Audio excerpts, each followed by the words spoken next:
because it just is, and I have to do that. Otherwise, I will never be able to raise awareness about how disproportionate the public spotlight is on people who are not like me, right?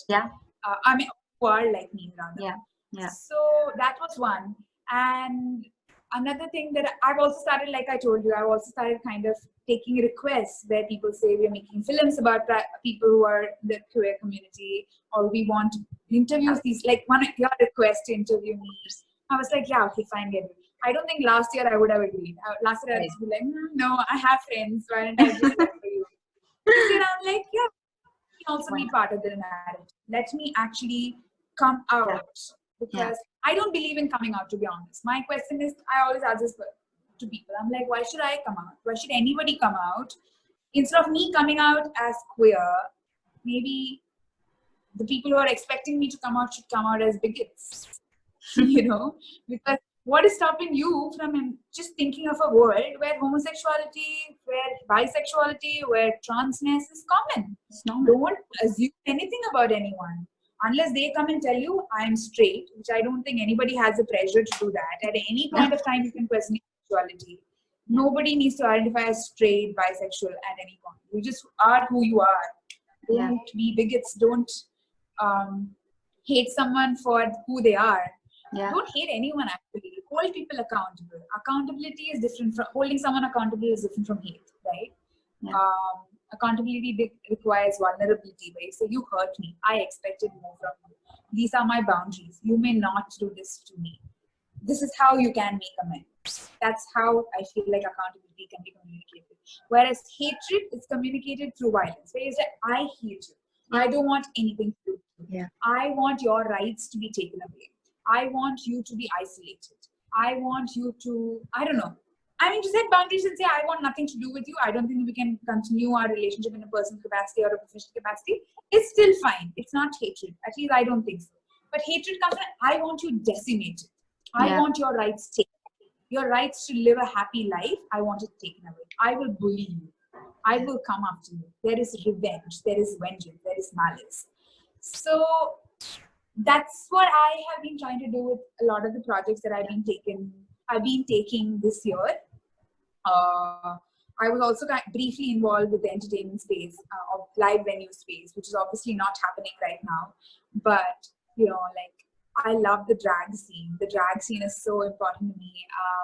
It just educates me so much, where, you know, you're performing a completely new idea of gender expression on stage. But for some reason, people are just confused. The first question, people are like, is that a man or a woman? How does it matter? How is it going to affect you? You just, I mean, do you like it or do you not? Do you find it beautiful? How does it make you feel? Are you attracted? Are you repelled? Are you made uncomfortable? That's what, you know, I wish people would introspect when they see art, when they see a performance. It's just saying, is that a man or a woman? Is that a girl or a guy? How does it matter? Why don't you just embrace that things exist beyond this binary that we have all been taught? It's all been put into our head. This is the rule by which the world runs. But it turns out that's not the rule at all, right? So my sense of community, I think, to answer that question, has also been built through Instagram, through me putting myself out there.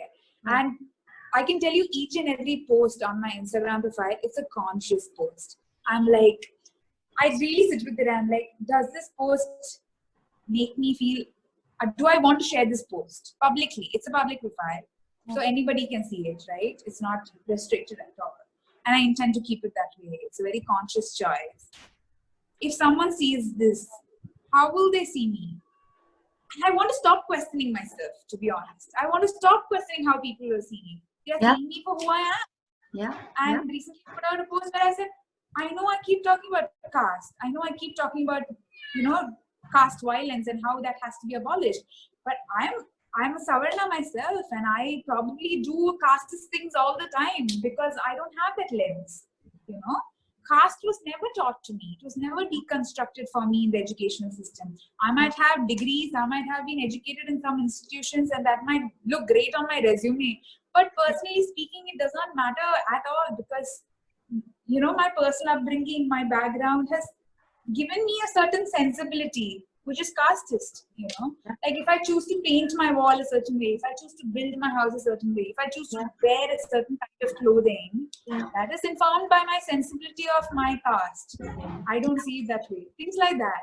So I try to be open on that page, to be very honest. And it has given me a community from many different cities. From like Revati is one.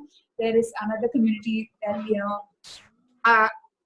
the drag community. They run this thing called Draggery. Draggery, they're based mostly out of Delhi, and they are also a very gender queer and generally queer kind of collective that is trying to bring this idea of drag performance to entertainment, to arts, to really kind of bring that idea of gender beyond the binary to the space of art and entertainment. So I love them. They're amazing. I also have for instance, I have a friend who runs this mental health bibliotherapy group, that's based on reading books and kind of reflecting on mental health through that.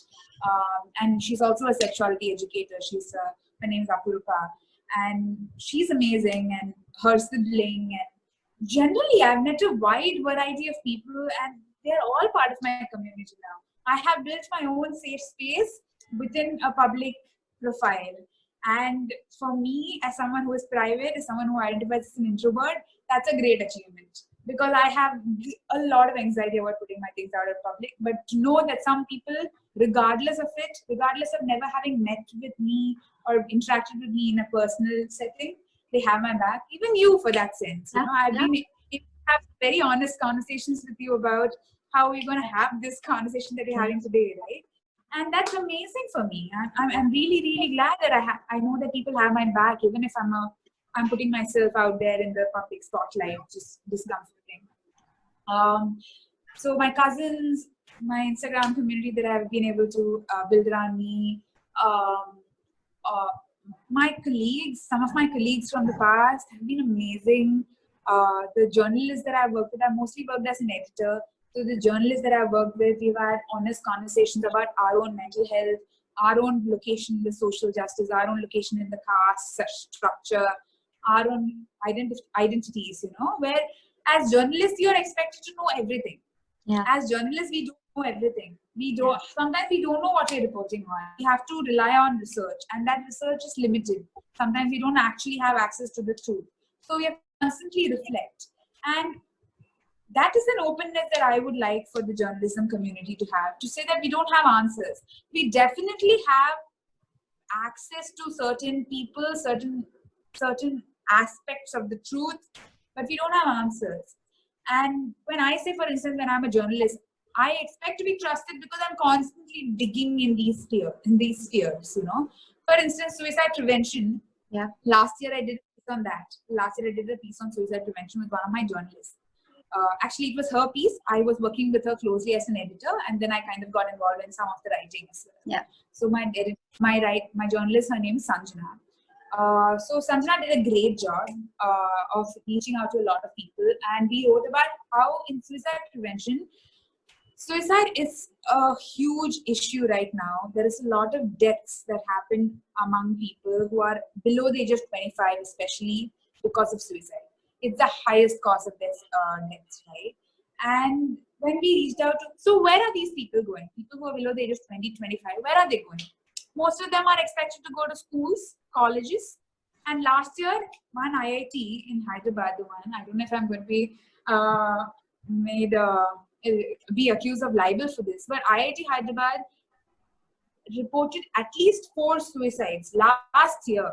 In the year of 2019, IIT Hyderabad reported at least 4 suicides from their campus. And I think at the 3rd or 4th suicide, we reached out to them and said, okay, so what are you doing about this? Because it seems to be happening. They were in the spotlight. Sure, we put them under the spotlight. This is probably a reality for many other campuses where the news doesn't even come out. But we asked them, what are you doing? And they said, we don't know. They never said anything. They never said anything.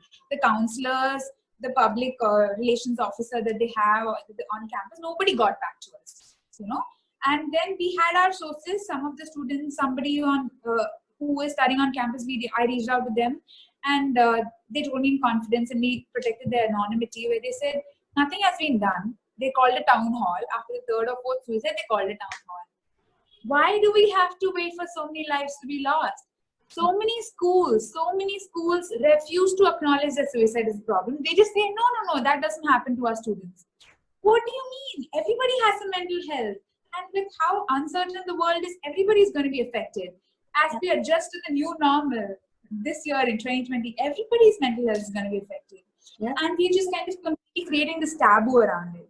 So as a journalist, as an editor, when I'm working closely with my journalists, I have to look at these new forms of reality where, although we are taught a certain thing, that the world is perfect, there is a justice system, there is a system that delivers justice, this side of the world does not exist. Justice is not delivered. The system is not designed to address certain acts of injustices, right? So my journalism community is definitely a very strong community. And then, of course, there are my friends who I've known for all my lives, who are monogamous, who are very straight, who are very cis, whatever in their ways, and I'm very respectful and thankful of them. But I feel I'm constantly having to navigate my relationship with them, because I constantly end up doing a lot of the emotional labor where I am calling them. I don't like to say calling out. I call them into the conversation. It's like, why do you make this joke? Why do you make this joke? It upsets me. I find it sexist. I find it degrading. I don't think it's funny. Why do you have to make jokes about gender? Why do you have to make jokes about queerness, sexuality wise?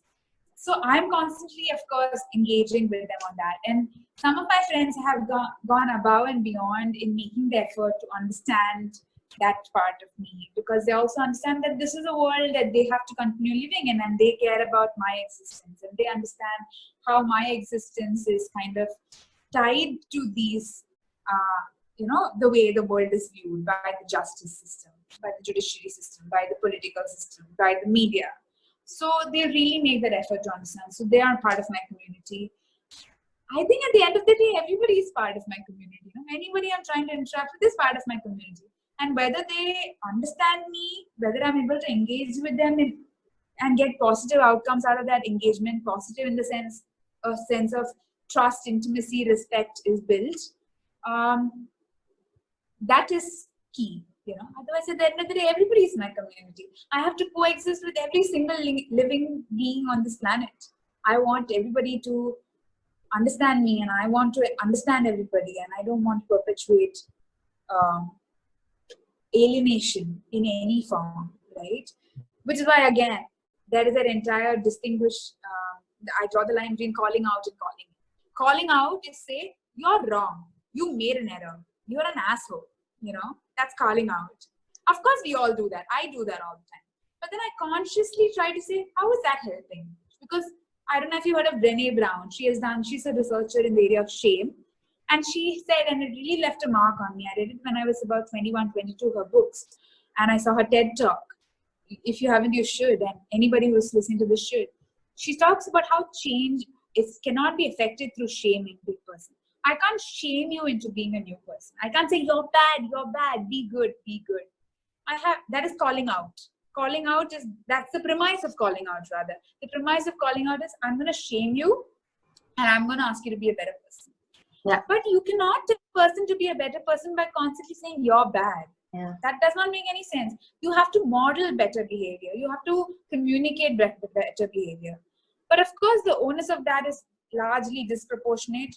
Queer people, women, feminists, menstruators constantly have to explain and model that behavior. And it's tiresome. It's exhausting. Because at the end of the day, we also continue living in a system that doesn't exhaust, that doesn't know it. And it's kind of designed to not encourage us to talk about it, right? For instance, feminism gets a bad rap. Yeah. Some people ask me, are you a feminist? So much shock. I'm like, does it matter? How does it matter? But of course, I understand it matters. So I say, yeah, I'm a feminist. But so what? What are your assumptions of feminism? I don't know. Do you think feminists hate men? A lot of people think feminists hate men, cis men. No, I don't hate men. So many of my friends are men. I engage with men on a regular basis. My father, my uncle, my grandfather, all of whom, And yeah, so I think the last part of my community, which is also the hardest part for a lot of queer people, is my family. Yeah. My family, especially my immediate family, my parents, my uncle, my aunt, my two uncles, my two aunts, they have been amazing. I can't remember. I think I come from a very embracing family where they constantly, or maybe they've just grown used to me, you know, they've just grown used to my argumentativeness and they just accepted me for who I am. So when I argue, and the best part is they don't tune out, they listen. Sometimes I do say that, I don't think that's correct. I think that's casteist, that's queerphobic, that's putting your expectations of very heteronormative expectations on me or anybody. And they listen. You know, they've begun to listen. They've begun that journey of self-reflection. Like I said, my photo shoot with Revati earlier this year, I wasn't aware of it. My cousins told me about it later. I think it caused a little bit of a small scandal with my family. They didn't tell me about it upfront. They didn't say, why did you do that? Yeah. But you know, like, I think somebody in my family called up somebody else, did you see that? And then I guess my cousins managed that for me. For, you know, that's how they bear my burden of doing the emotional labor. I guess they're like, what's wrong? So what if she did it? What's wrong? She didn't hurt anyone. Yeah. She didn't do anything actually wrong. She was just expressing herself. What's wrong with her taking, like, wearing just her innerwear and being in a photograph and putting it on in public space? You have to normalize that. Right? And I found out about it later. And when I asked my cousin, I was like, did you know? She was like, yeah, I knew. I spoke to them about it. And I was just like, that's amazing. So, but I think my family is also on that journey because, you know, my parents, my uncle, my aunt, my grandparents, all have been raised in a certain environment where this was constantly criminalized. Suicide was constantly criminalized. It was a criminal offense if you tried to kill yourself. What? You're already in so much pain. It's such a joke. I'm just like, who's that and thought of this? It's completely bizarre to me. So they have come from these environments where these things have been taught to them. And I guess in certain ways, they never questioned it. Probably because they didn't feel so out of space from it. They didn't feel, I feel very out of sorts. I constantly feel like I'm not fitting molds. But maybe they fit certain molds. In certain molds they didn't fit. So they never questioned it too much. Or maybe they did. Maybe the molds that they didn't fit, they questioned that. And this wasn't the mold that was uncomfortable. But my family is definitely learning just from me being me. So that is one of the most difficult communities for a lot of queer people. We just assume family is amazing, mothers are amazing, fathers are amazing. That's what we've been told because we have to sell Hallmark cards, right? But this is also a part of the community that's the most deepest pain.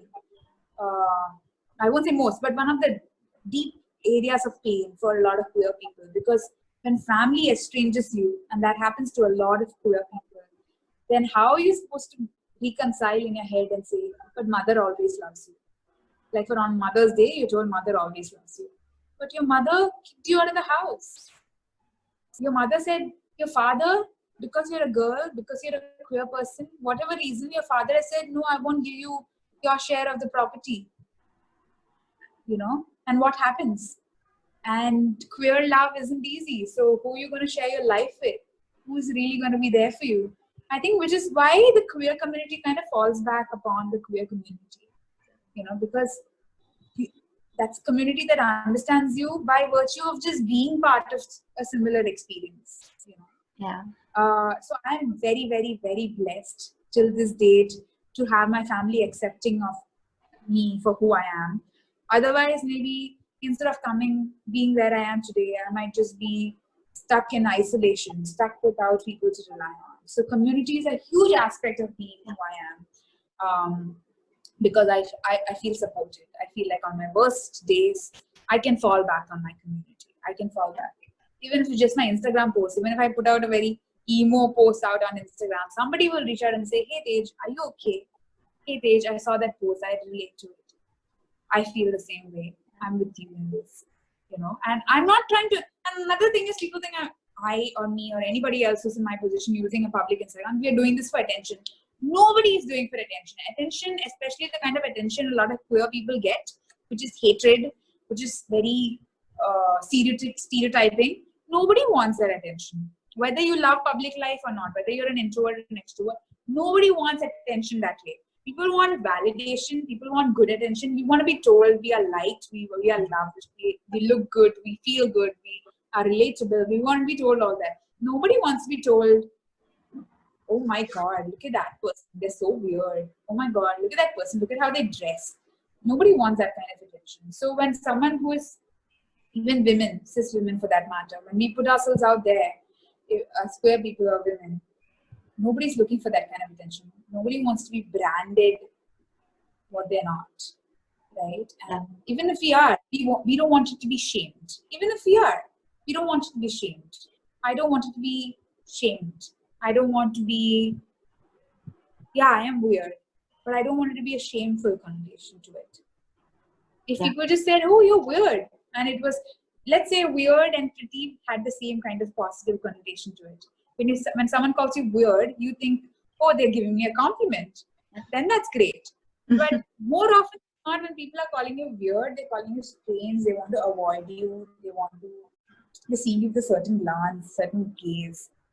So, yeah, I mean, that's my sense of community. At the end of the day, the community is the larger world for me, and I'm just trying to engage with as many people as I can. I'm one person, but I think my community engages for me. Like I gave the example of my cousin engaging for me. Yeah. My cousin is engaging her community for me. Whatever her community is, whatever her inner circles are, she's engaging for me. She is kind of advocating for me. Are we activists? I don't know. Am I an activist? I don't know. I don't know what that word means. We're all just trying to live and thrive instead of survive and exist. Survive and exist is such a mundane state. Nobody wants to survive to exist. We all want to thrive, right? I want to thrive. I want to exist exactly for whoever I am, without causing harm to someone else. And I'm actively trying to carve out that space for me and the people that I care about. So, yeah, that's a roundabout answer. But yeah. This is so inspiring and enlightening, and I think all of us listening to this are going to go back home and question a lot of things about our own self, which is great, Tejasvi, because exactly what we need to do is this. So thank you so much for this. Thank you so much for giving your time to us. And thank you so much. We wish to engage with you in future as well. And let there be pride. Yes, happy Pride to you, happy Pride to me, happy Pride to everyone. Thank you so much. Thank you. Bye.